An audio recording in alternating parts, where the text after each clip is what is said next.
Welcome to Ask Auto Trader, where we answer your burning questions. Today in studio we have Stuart, Johnston and Theron. Welcome, guys.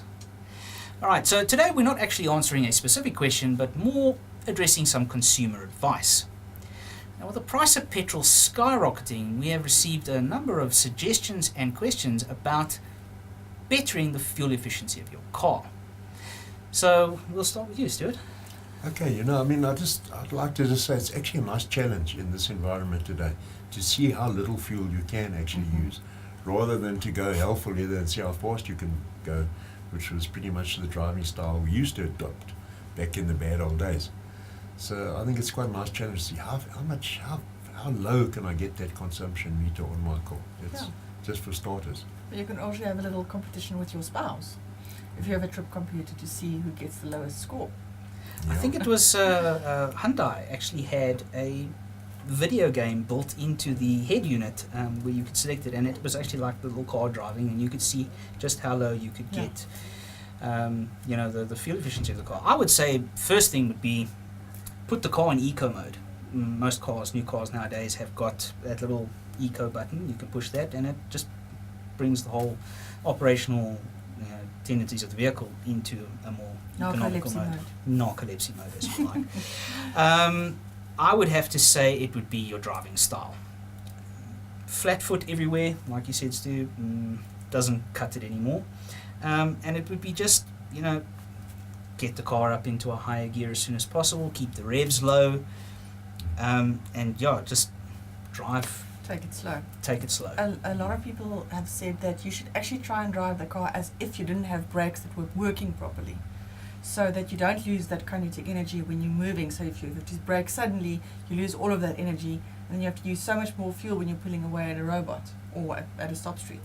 That's anticipation. That's what you're talking about. Predict what the traffic in front of you is going to do, and almost back off and do all of that before that actually happens, so that you maintain as much momentum so you're as not possible. stopping and starting, so anticipation.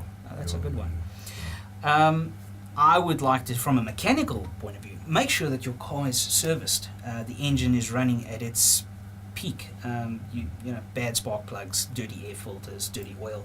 It's going to make the engine labour. It's going to drive up your fuel consumption, whether you like it or not. Yeah, and another thing is, if you've just done all of your garden gnome shopping at the garden centre, or you're going to build a rock pool and you've got lots of heavy stuff in your boot, take it out. It's just that extra 50 kilos is going to make a huge difference at the end of the day.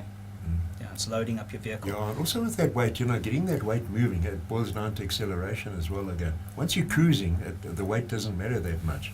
But it's all about accelerating that weight and then braking that weight and then accelerating. So if you're towing a trailer or a caravan or a boat or whatever it is, try and stay out of traffic. Keep the vehicle unladen. Then there's another one that I would like to address, and it's we have two schools of thought here, and that is driving with your windows open and using the AC. Now, a couple of programs have tried busting this with science and have proven that if you're driving in the city at a low speed, drive with your windows open. While there's less drag. And then when you get up onto the freeway, close the windows up, use the AC.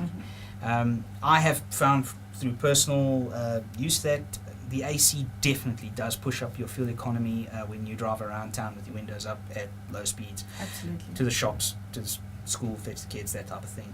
It will push up your fuel use. So, when you're driving in town, windows down. When you're driving on the freeway, use the AC.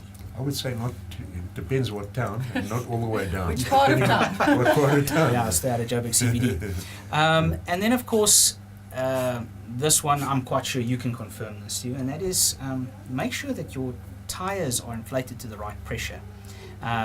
In the inside of the driver's door, there should be a little plate that tells you cold and hot pressure. Make sure that your tyres are inflated properly. So you're reducing the rolling resistance of the vehicle. Yeah. You're going to drive down your fuel. Yeah, sure. It's amazing on old, fuel economy runs. They used to have tests, to actually have competitions to see you could use that. These cars always came with rock hard tyres. Of course, if you make your tyres too hard, you lose out on traction, especially if the road's slippery. So I wouldn't say overdo it. No, don't overdo it. But go to the upper level. And it boils down to maintenance in effect as well. I don't know, you got anything else you'd like to add Well, in there? then there's also the road surface. If you have to choose between a smooth tar road and a dirt road, obviously less resistance means you're going to have better fuel usage. So choose tar if you really want to save fuel.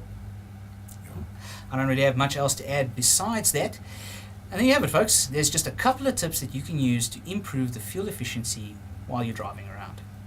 Now, if you have any questions of your own or suggestions that you would like to us to address, you can head over to autotrader.co.za, go to the Ask Autotrader icon, submit your question. You may just be seeing it in an upcoming episode.